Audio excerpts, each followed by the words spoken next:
Good evening, everybody. Welcome to Inside the Game with Coach Jim and Coach John. We got a great show tonight with special guests Patrick Hamilton and Aston Archer, better known as Flipper and Bishop, and where Stuart Pinnock may come on a little bit later. Thanks a lot for coming on tonight, guys. This means a lot for me, and we'll talk about that a little bit later. But John, why don't you go ahead and introduce Patrick, okay? Yes. Patrick was born in 1953 in Kingston, Jamaica, and was there till he was about 17. Very good youth player in Jamaica, and then fell out of a key tree and hurt his leg badly, and that sort of put a damper on his early soccer playing career.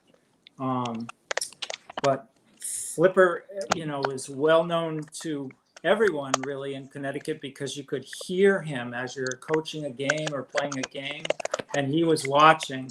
He just had a distinctive, sort of enthusiasm for the game and a loud voice watching, and always very positive comments, I thought.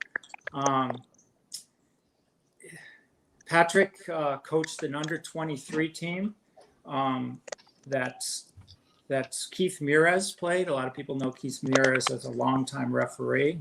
Patrick was also a player coach on that team because they were about the same age. The big thing for these guys, though, is MLK. Patrick was the co-founder of the MLK in 1981. So this is like the 40th anniversary year for the Martin Luther King Youth League, which is sort of an institution in the central Connecticut area. He was its second president of MLK from 1983-84 all the way to 1988. He left that post as president to open the Deo restaurant in the area. He's a longtime Bloomfield coach, administrator, referee in that area. He also has daughters who played high school soccer, I guess, in Florida. So around that time, Patrick coached at Miami Central High School in Florida. And then in 2004, he also coached Thomas Jefferson High School in New York City. And Patrick's involved in the Corner League, of course, as well. So congratulations, Patrick, and I'm sure we'll have some questions for you. Okay, thank you. My girls were stayed in Bloomfield. They played for Bloomfield High, and they were both UConn graduates like you guys. So they didn't come to Florida with me. I went solo. Yes, thank you for the introduction. That's great. So Bishop, Aston Archer, I know him as Bishop. It's funny because I remember guys saying, Aston Archer. And I'm going, I don't know that. I don't think I do. But I know Bishop. And he is the Corner League. He's a Corner League institution. He was the first secretary in 1998. And then he was the treasurer in 2002. And then he was the president of the Corner League from 2003 to 2017. And, it's a great, great league. I refereed in the Corner League, and there was a final, and there were 8 reggae boys from the 98 World Cup playing in that final that night. It was amazing. And then from 2017 to 19, Bishop has been the secretary for the Hartford Premier Development League, which is the evolution of the Corner League. So Bishop, thanks a lot for coming on. I was kidding him about his hat before. That's a Fortis hat for any of our Jamaican friends know that. And I love the loyalty that these guys have for their old high schools in Jamaica. So, Bishop, could you tell us a little bit about before 1998, like when you came over and when you fell in love with football and all that kind of stuff? Good evening, everyone. Thank you very much for your introduction, Jim, Coach. Well, let me give you some background. I've been playing foot. Audience, please bear with me if I interchange between football and soccer. Uh, until I came to America, I never knew the word soccer. Never knew the word soccer existed. So if I go in between, bear with me. Um, ever since I was a little boy growing up in Kingston, Jamaica. I was born in Kingston, Jamaica in 1959.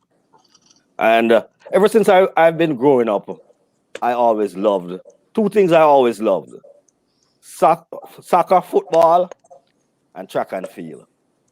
And I was a pretty quick runner in my time from primary / elementary school, going into high school at Kingston College.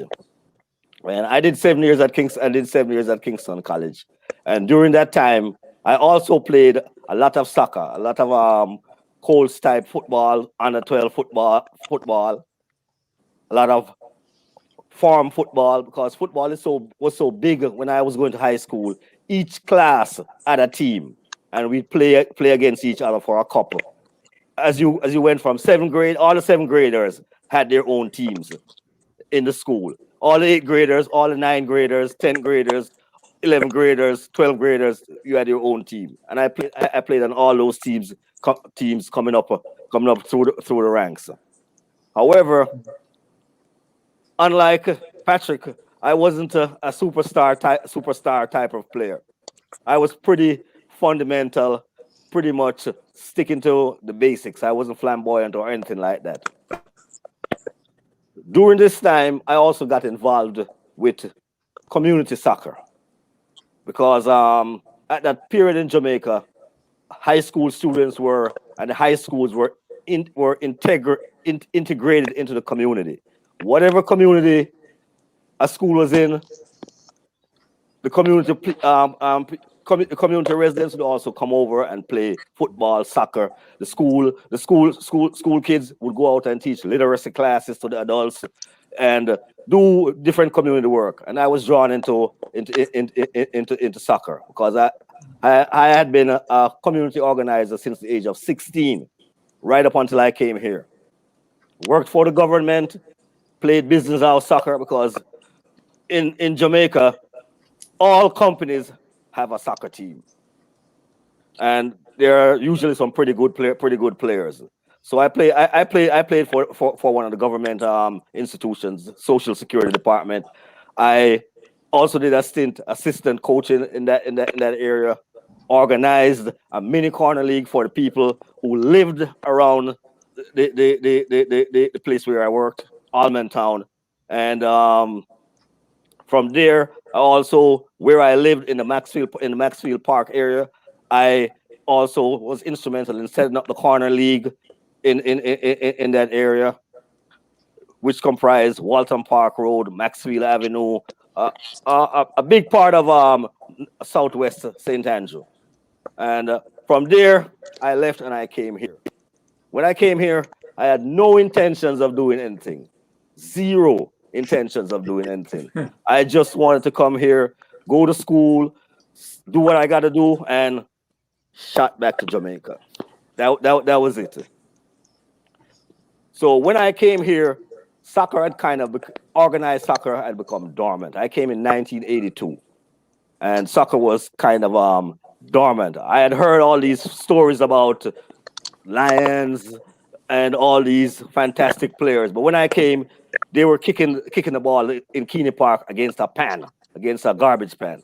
And I'm like, what the hell? Here I am from Jamaica. We got fields. We roll our own fields. We clear our own thing, plant our own grass, mark our field. And I'm in America, and they're playing pan soccer. I'm like, what? This guy, So I just kind of was hands off and just watched, and I was there for a while. Then Mr. Errol Smith, Jim, and I'm sure Coach John also knows Errol. Yeah. He's an alum of my high school. Him and all his brothers, we went to the same high school. Well, Patrick too. So he said to me, Bishop, I need you. Why?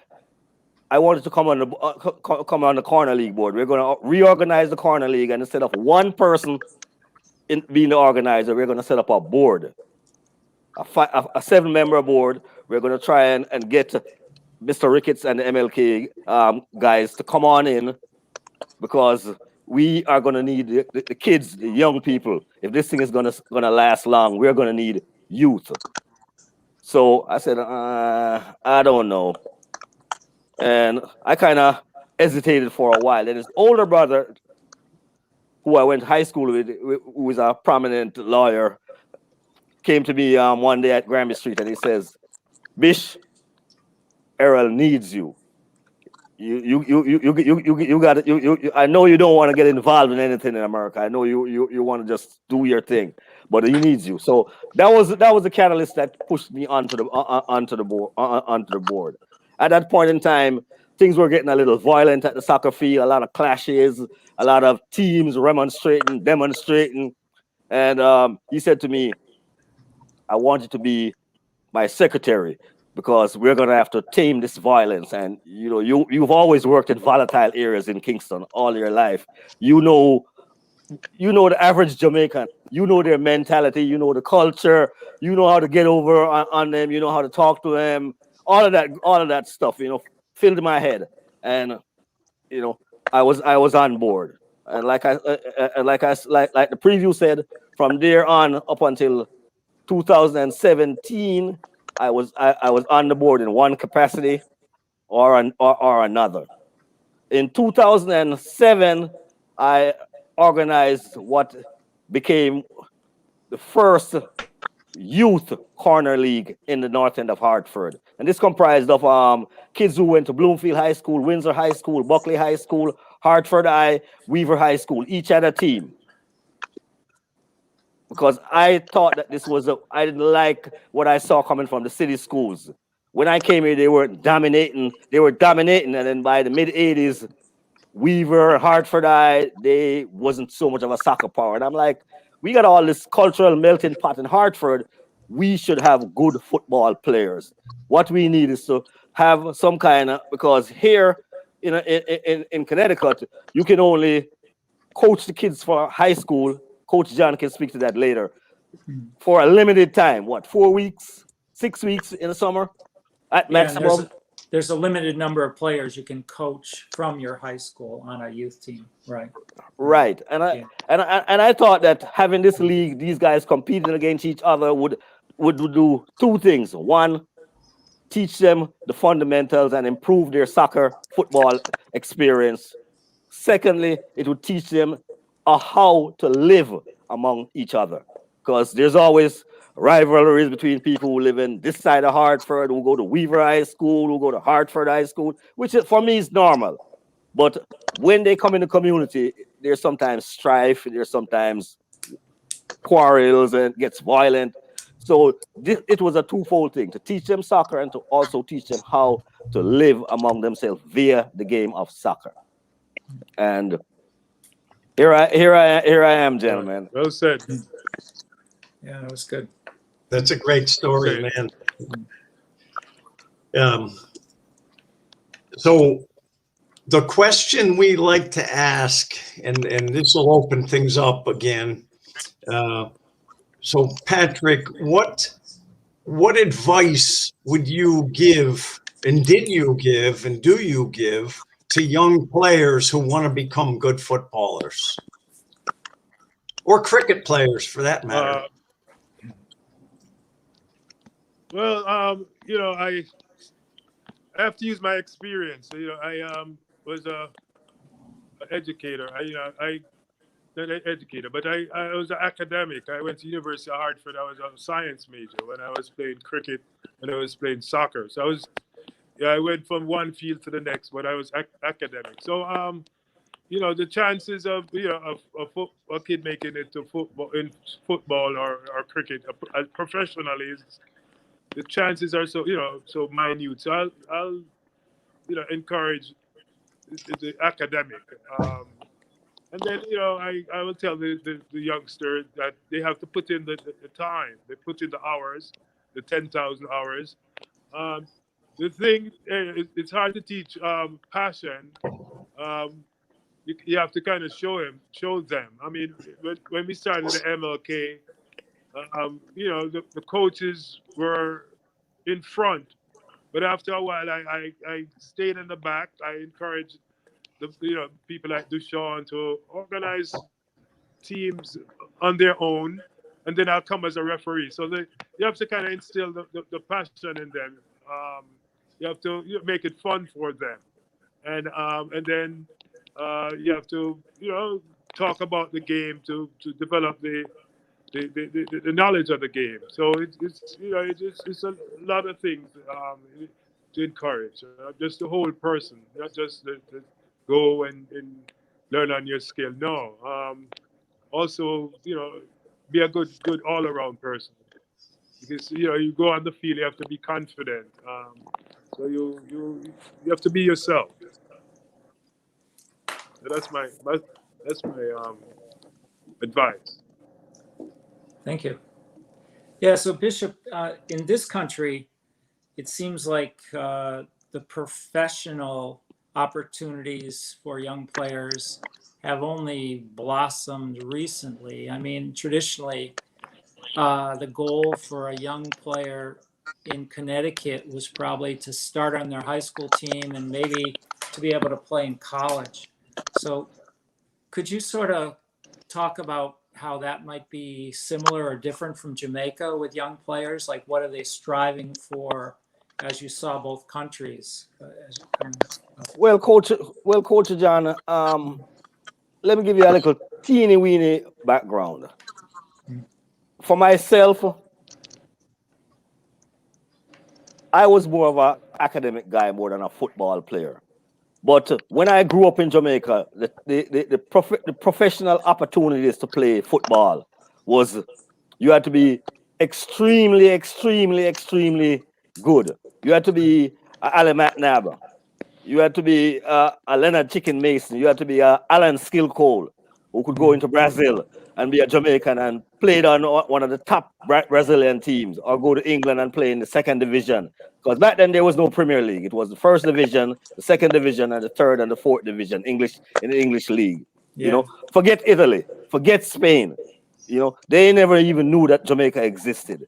So as the working class kids growing up, even though we played a lot of football, our main emphasis, at least my main emphasis, was to go to the University of the West Indies to get a university education, because I was brought up to believe that was the only way a working class kid could get ahead in the world.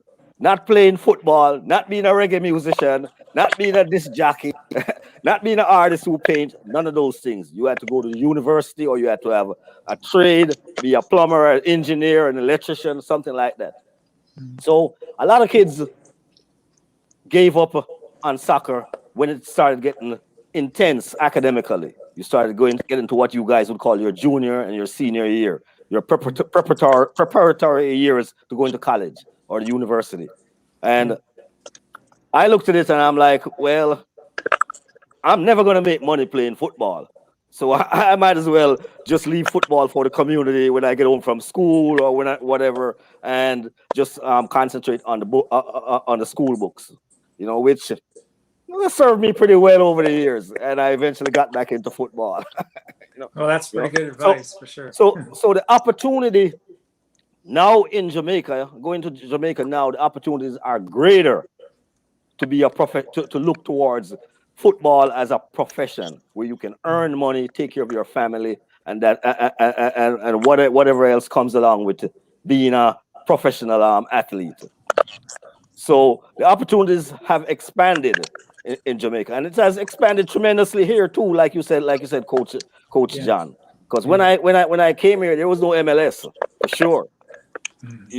There was no foreign players except back in history that was playing in any league. You couldn't go to Giant Stadium and see 6 or 7 international type players playing on one team. So the opportunities for professionalism and earning a living has improved. Okay. Yeah, thank you. Yeah. Jim, you got another question? Yeah. The corner for me is just a fantastic place because that's where I learned how to play football. And by the way, Bishop, we can call it football on this show, okay? Okay. Thanks for the clarification, gentlemen. You're making my life much easier. That's right. So, Jim, before we talk about the corner league, I'd like to tell you a little bit how it got started. Right? When we had the MLK league that we started in '81, a lot of the guys, the senior guys were 18, as you know. After they become 18, they come out of the youth league. So, you know, we had good players who were 19, 20, 21. So we decided that we had a team that played as bishops in the park. Those guys, they kick against the drum. And then he had a team like with Wes Thompson, myself, and some college players who, you know, we used to travel to New Haven. We used to play against, we used to go to West Hartford and play against John, right? And Mr. Grant's team. We used to go to New Haven to play against, what's that guy in New Haven? I don't remember. Well, Lenny played in New Haven there when he was young, but right, there's Ukrainian, you mean? Guy that used to go. Excuse me? Yeah.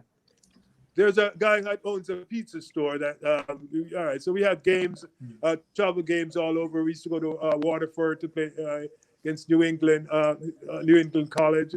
So between that team, a lot of mostly Etna guys, a team from the park, we were able to comprise 4 teams. So towards the middle of, around 87, 88, that's when we formed the Corner League. And we had that name because back in Jamaica at that time, there were, as Bishop had alluded to, there were a lot of community soccer, and they called them the Corner League. So that was happening, and so we got empowered from that. So we started one team were green, one team were red, and it was you know, it was not uniform, but it was a competition.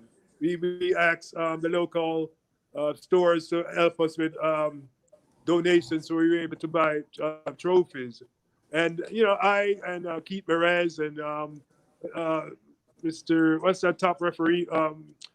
Some top referees, Don Minton, and people like those came and referee because it was the competition was intense, and the pace was fast. It reflected the international game, so people like Don Minton liked the referee in that. And so so the passion was there from the beginning, and so that's how the Corner League started. 4 teams, and now last year there were 12 teams that were played in the pandemic. So, I like to talk about that beginning. Yeah. Okay. One well, second, guys. I gotta be in charge. Keep going on.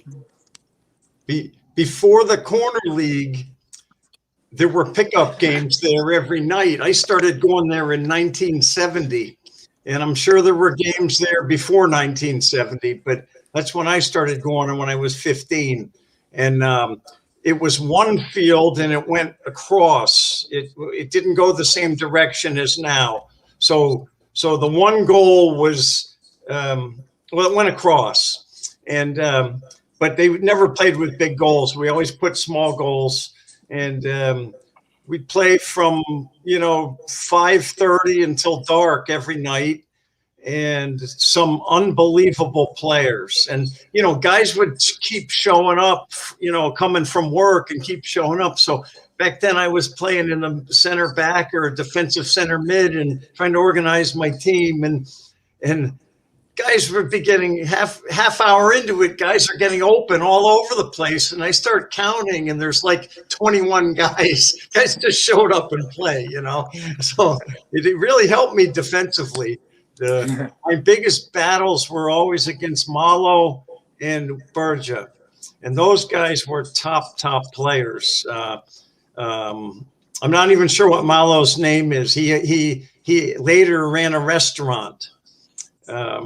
And Burgess' name is Wayne Edwards, very good central midfielder. But so I started going there then, and it was all pickup games though, there and at Keeney Park, and also at the school in Bloomfield on Park Avenue. So Tony Horta comes on, saves the day. The guy from New Haven is Gigi Garfano.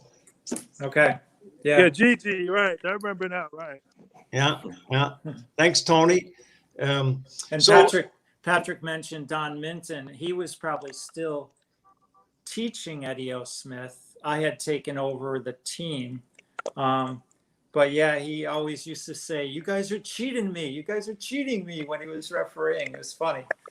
And he even talked in an English accent when he was refereeing, even though he wasn't from England. But I was amazed at his courage, man. I mean, back then in the 80s, the guys were wild on the sideline. A lot of them were maybe armed too. And he just came with his presence, and but he gave me courage, sometimes when you know that you invite these guys in the area, and then you're responsible for their welfare. But nobody punched him while I was here. I heard somebody did hit him in our area. Speaking as a referee, you sort of expect that. Speaking of courage, let me just chime in here for a second, Mr. Hamilton. Speaking of courage, I something just came back to mind, and I remember Jim. You are also a courageous guy. Patrick is talking about Dan Minton back then. You were a very courageous guy, Jim. I gotta lift my fortress hat to you. I gotta lift my fortress hat to Jim. You are a very courageous guy, Jim, because in the heat of when I came on board, like I said, there was a lot of sectarian violence and a lot of on the sidelines intimidation of referees, and it was real hard to get good quality referees who knew the game and who were also interested in the community and wanted to help to build soccer, football in the community. And Jim, I got to lift my hat to you. You stepped forward. I remember that game with the two teams will come back to me, and the game went down into the night, and it went into overtime. It was a semi-final for a team to get to the final, and bitch, you crack it up, my friend.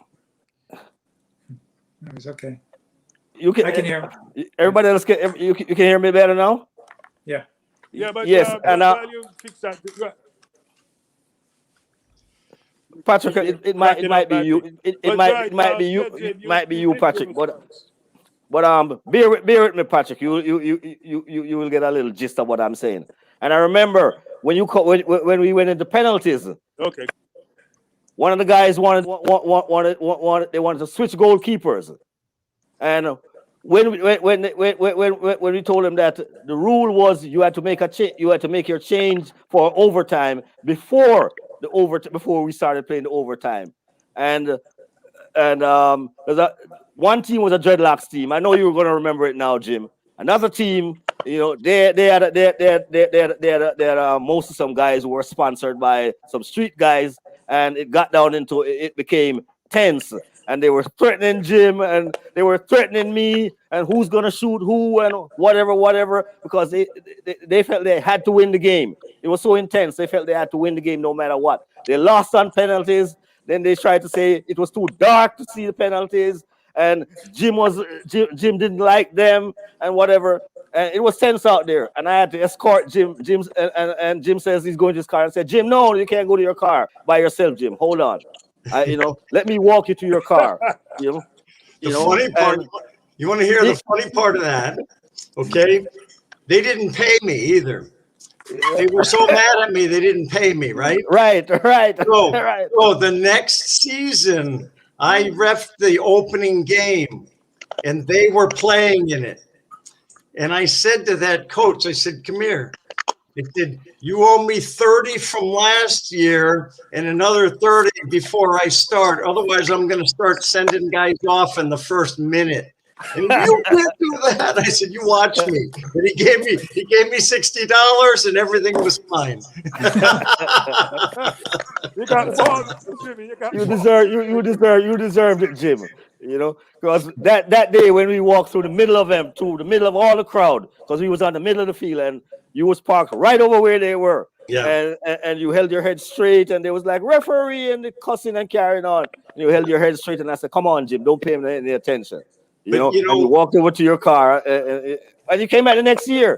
You know, I'm like, this guy. Here's how I see it. Okay. My life has been football. Okay. My whole life has been football. And we didn't have youth soccer when I was a kid. I first kicked the ball, I was 14 years old. I was a good basketball and baseball player, but we didn't know anything about soccer. I fell in love with it. I grew up in Simsbury, which at the time was terrible at soccer. They're pretty good. They became good.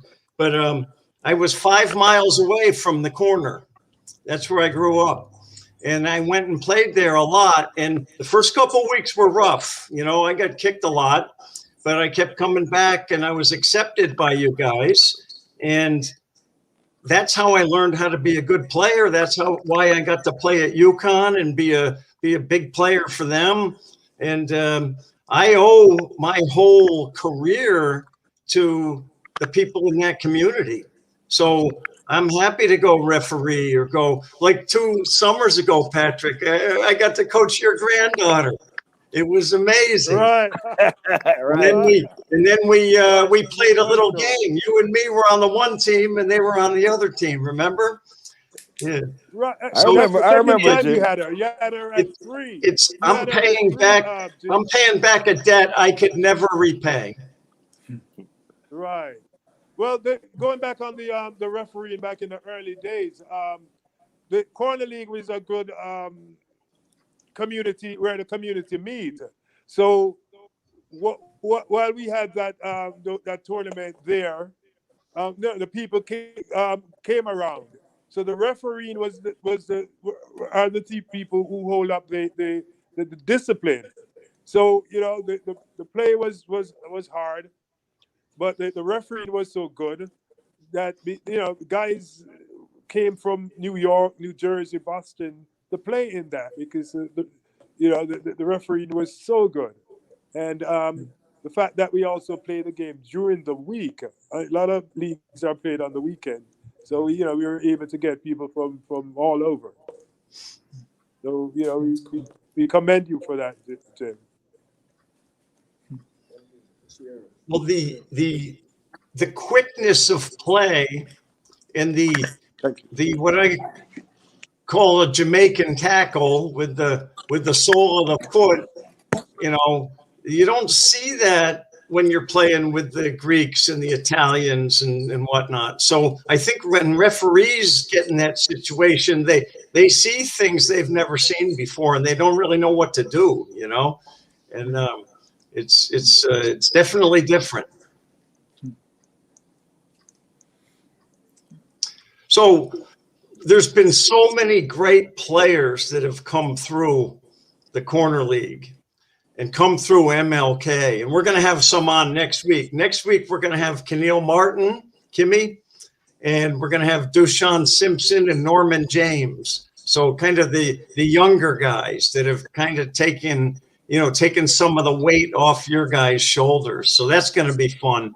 But the just sheer number of great players that have come through that corner is just amazing to me. Easton Wilson comes to mind, Mike Saunders, and I mean there's so many. I don't want to leave anyone out, but just so many. What would you say made those guys so good? Well, let me chime in and say a quick thing, a quick thing, and I'm gonna use two players that you guys know very well, Easton Wilson and Kenny. The thing about those guys is that those guys they listen, they try to learn, they listen, they work hard, both at their academics as well as their football, and they have always seen themselves as part of the community, and they have always looked towards inspiration from the community and development of their skills via the corner league. You know, so those two guys, I think, embody a lot of the other guys that I haven't even mentioned. They work hard. They're not puffed up. They're confident, but they're not puffed up. They know they got skills and they're willing to work hard. They're disciplined, you know, and they are goal oriented as football players. Yeah, definitely. I had the pleasure of coaching some of the guys at University of Hartford, Easton and Keneal, and a lot of other guys too. Marvin Smith and Ricky Townsend, Capo, Andre Murray.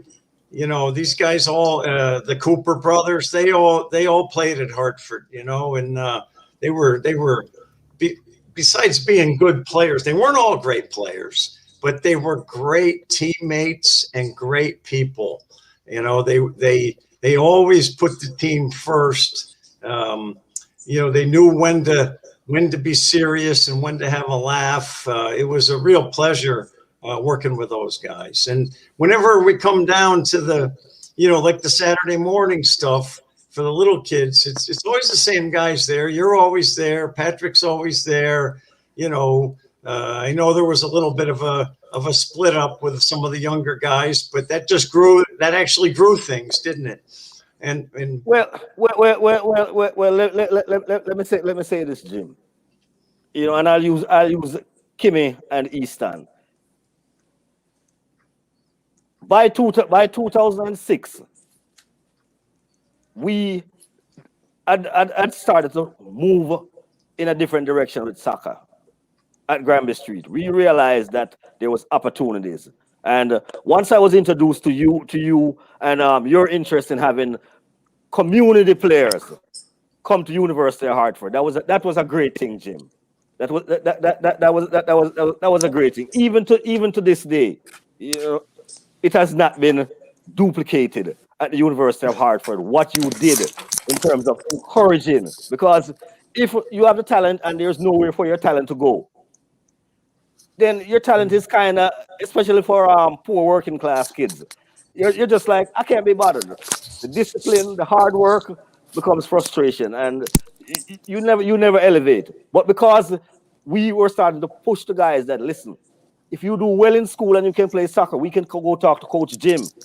And Coach Jim, if he's got a spot and you meet the criteria, you're gonna get to play. He's gonna bring you over there into University of Hartford. And that was a big incentive, you know, for many of the youths from 2006 going on. I gather that other coaches started envying you, Jim, and started sneaking around Granby Street looking at players and whatever, which no problem as far as I'm concerned, because it's all about opportunity for the kids going into adulthood, you know. So that was a key thing in motivate these guys.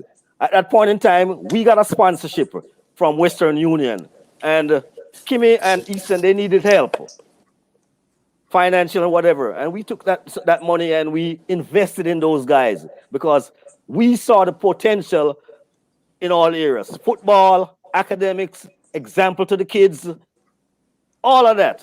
And what happened was it mushroomed into, because I've been studying those guys for years, and and making notes of what they bring other than just being a run-of-the-mill football player at Granby Street. And I saw leadership from both those guys. Andre Murray is another guy. I saw leadership, community leadership, selflessness. So when we took a pause that year, Jim, to reorient ourselves, because I was, like you said, I was the guardian. You know, everybody else had gone there, you know, to their different way. But I knew that the corner league had to be there. It had to be permanent. It served a cultural purpose. It served a community purpose. It served a football purpose. It was multi-purpose, and it had to be there. It had to be kept. So when everybody was going left and right, I said, no, I gotta stay. I gotta keep building it. I gotta keep looking for younger people than myself. Because one of the bad things about the West Indian community is there are a lot of people who are concerned about the community. They want to do stuff for the community, but they don't know when to let go and give the younger people no joke, and give the younger people a chance. Yeah. Once you're grooming the younger people, you're grooming them for leadership. You're grooming them because none of us are going to be here forever. And if you want something to be sustainable and long term, you got to think about kids, young people, youth. You can't think about, well, Aston, Jim, and Coach John and Patrick. They're 60 years old. They're stalwarts. They're all of this. So it was a conscious effort by the Corner League board to groom these guys and assess them. So when they came to me and said, Elder, because that's what they call me. They think I'm old. They said, Elder, we know that what you've been doing. Since we were kids growing up, we seen you just like you, Jim. We see you there. We see the sacrifice. We can't let this thing go down.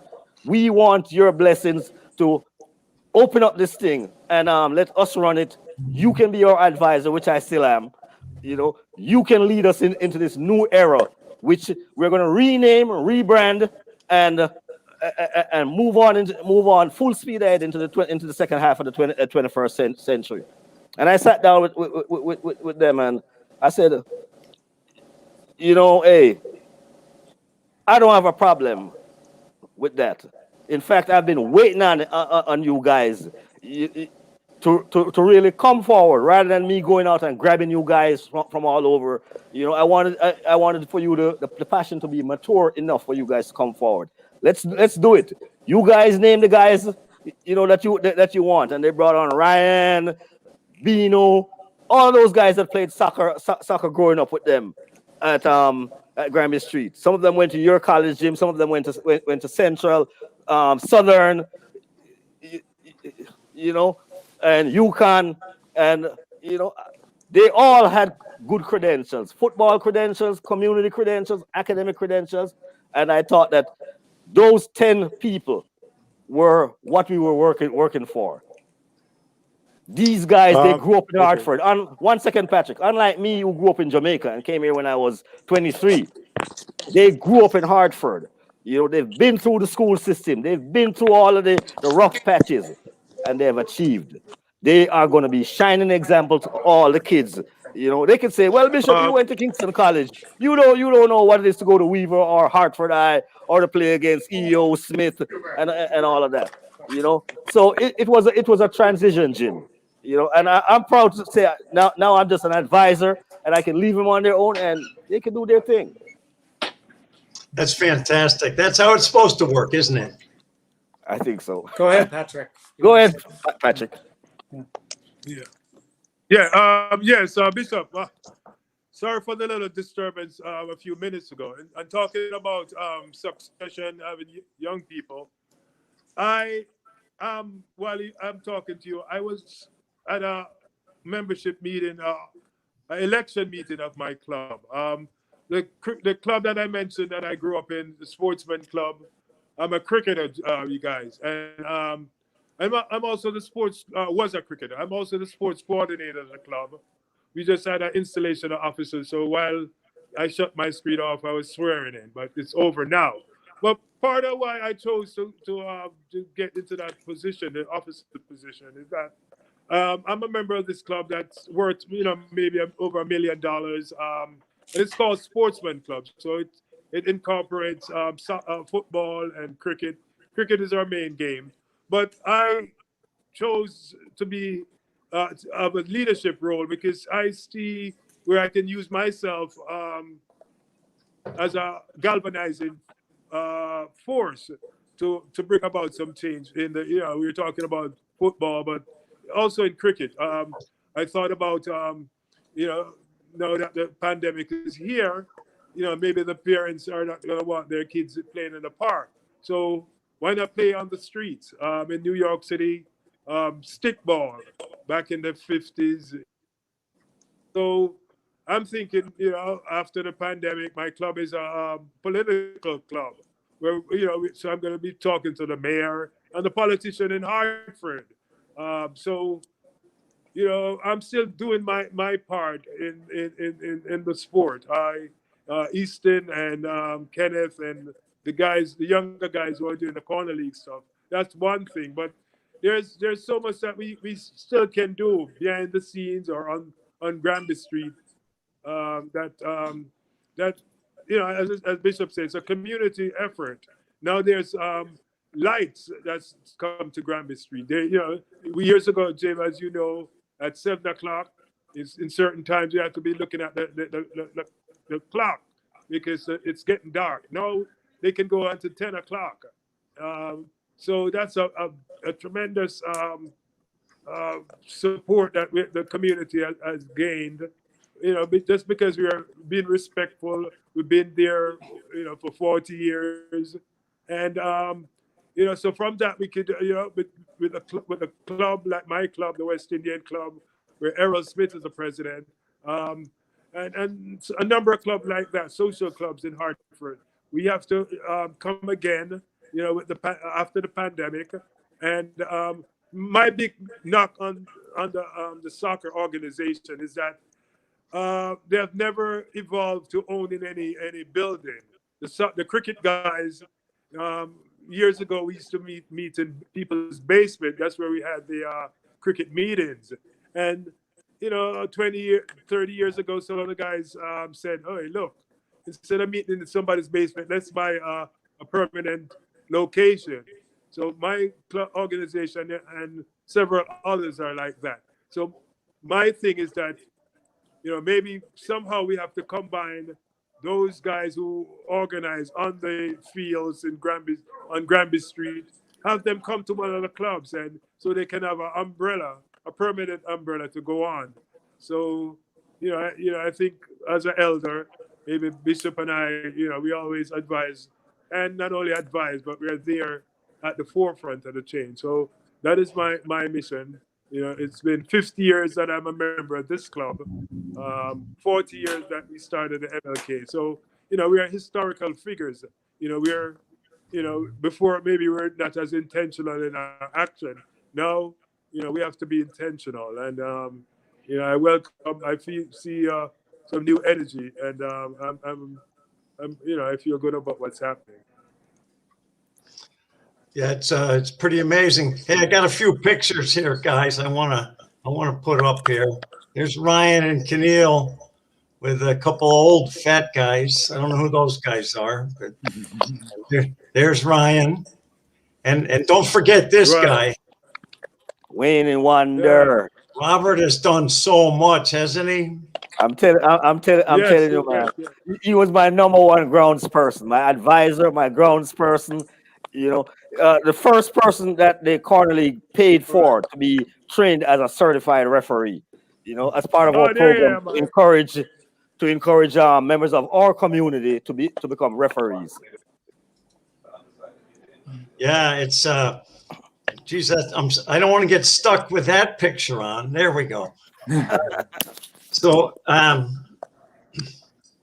yeah, it's just an amazing thing you guys have done, and the staying power is what's so impressive. I mean, you guys have been there for so long, and Patrick, I don't know if we made it very clear, as much as he's done in football, which is a tremendous amount, he's done even more in cricket. The Cricket National Hall of Fame's in Hartford because of Patrick, right, Patrick? Right. Yeah. I don't go. That's my religion. Where soccer is religion or cricket is religion. I take it that serious. Every Wednesday we've been meeting for the cricket induction ceremony for the last 40 years. And when I don't go on to these meetings, I feel let down. It's just, it's just amazing. If you take it passionately, you replace it with the Sunday service. I don't go to the Sunday service. That is my service, serving the community. So, I I now work. I just got an entry-level job as a teacher. 15 years I was like substitute. Now I'm a full-time teacher, and as you said, I don't know where I got that energy from, but it. Yeah. I want to read a couple of comments. This is from Victor Santos. He was the coach at Quinnipiac. Richard Palmer, Kevin Fuller, and Derek Williams, three top players that played for him at Quinnipiac. I couldn't get them at Hartford. I was glad. I'm glad I saw Vic's comments because I forgot those guys, and I'm sure one of their friends are going to say Bishop was on YouTube and he never mentioned me, especially Palmer, and he never mentioned me, Bishop, and you know what a wicked defender I was, and you know how blah blah blah, so Palmer. I have a joke about Palmer. Palmer lived 2 blocks from the Granby Street field. So he was on my 12-year-old team with Dushan and all of them. But Palmer he wasn't a starter. But Palmer had his ball. He brought his ball over. And so we're going to start the game. And Palmer was a 12th man. Palmer took his ball and said, if he's not playing, he's going to take his ball. And that's how I know he's bad. He's one of my favorite players, man. I love that about him.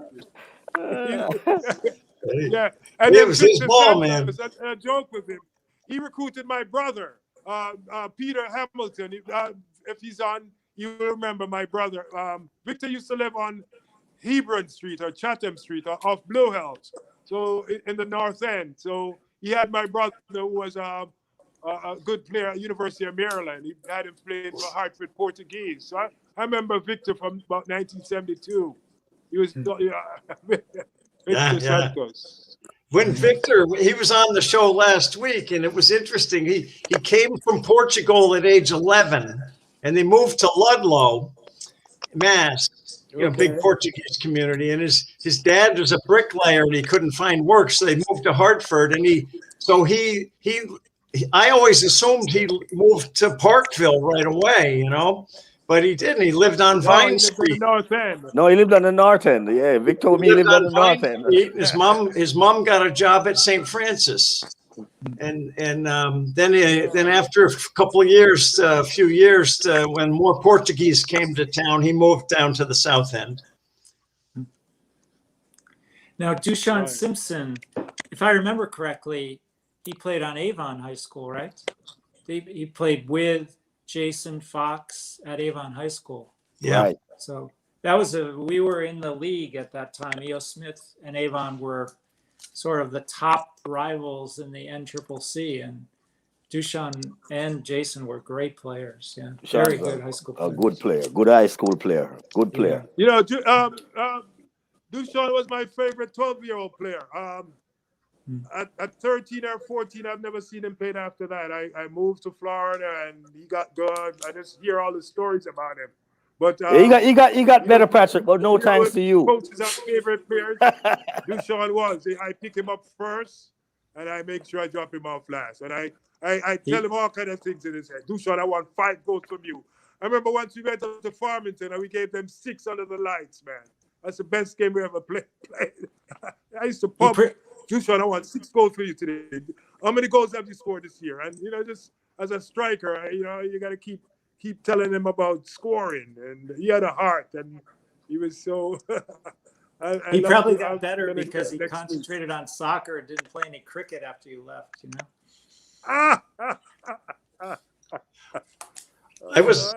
When I was 15 playing pickup games at Keeney Park, I saw my first cricket match. I had no idea what that was. I'd heard of cricket, but I'd never seen it. All these guys were dressed in all white, and I watched for a while and I said, it looks like a weird style of baseball or something, but I couldn't figure it out. It's a better game than baseball. I probably was out there. When I came from Jamaica, from Fortis territory, I was an elite player, so my club put me to go out there. I was a starter, and they kind of built around me because I was a good player. So cricket called me, hey, come and play, come and start, come and be the star. Soccer players, I had to make my way, and I've made my way as a coach or a referee. And the referee was more fun because I got paid. Yeah. I got paid for it. So Well, thank you God had it's better. you had the perfect personality to referee, because I remember if somebody would give you crap, you would give it right back, and it would be funny, and the guy would have to shut up because he was embarrassed. You know? I never realized myself like that. No, I didn't think I did that. But the thing is that because I played the game, I could anticipate. I know how the players feel. Right, I right. mean, I used to coach them on the field. Good. When I Was, went by them, good shot. I like that or whatever. So, like Elder referees who the players recognize, they don't give me slack. Helder writes about blacks, and what a tragedy. Blacks was one of the best players I ever saw in the corner, and he had that motorcycle accident and was killed. But I remember when I was watching him get the most valuable player trophy and the championship trophy one night a few years back, and he wore he wore the number on his back of his uniform was 007. Huh. Oh, And wow. I said, why do you have that number? He goes, hey, man, that's me. And this guy was a big time player. And what a shame, Yes, Jim. He was a very talented player. Yeah. But I'm happy because me and him a lot of times we had differences, and the team that he played for in the corner league. But I saw his talent, and I knew, and I never gave up on him. I kept talking to him in his ear. Listen, you know better than these guys. You got to rise above these guys. You got to lead these guys. Yeah. Your talent alone. Because Jamaicans, if you've got talent in football, cricket, track and field, you can become a leader automatically when it comes to Jamaicans. It's easy.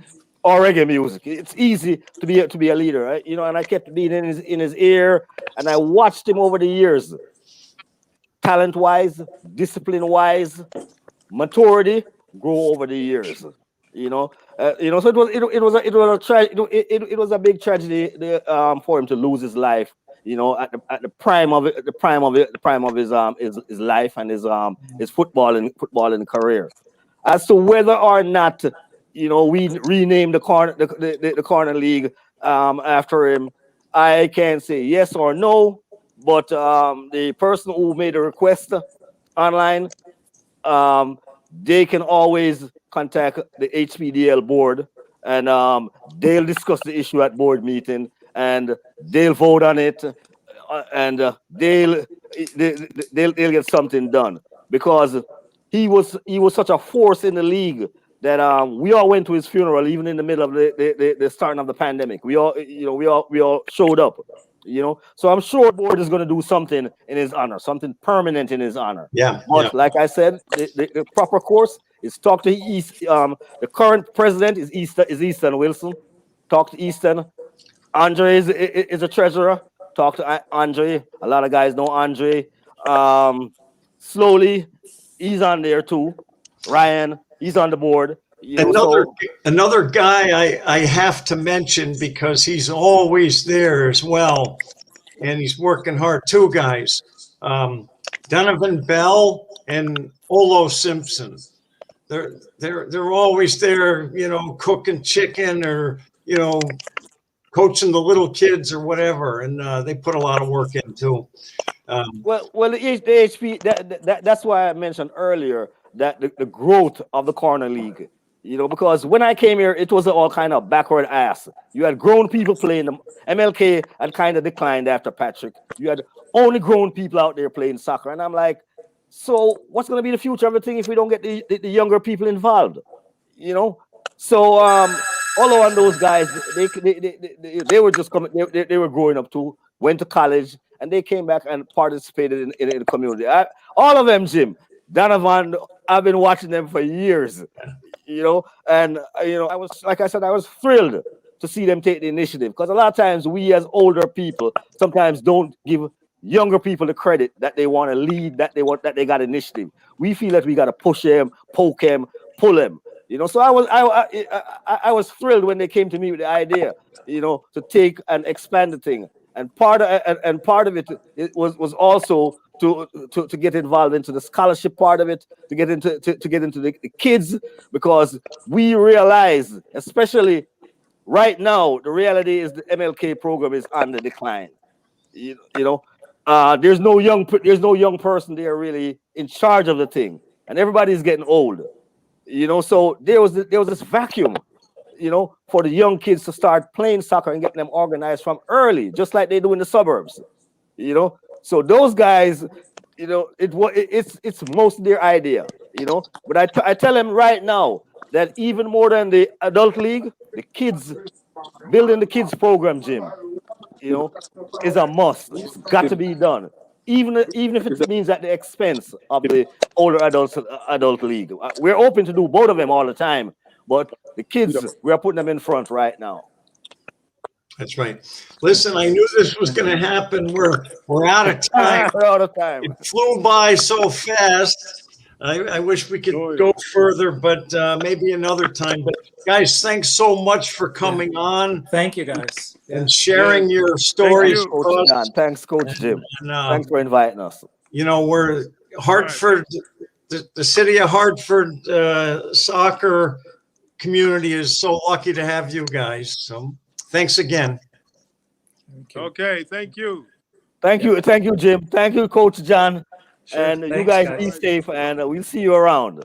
All right. Sounds good. All right.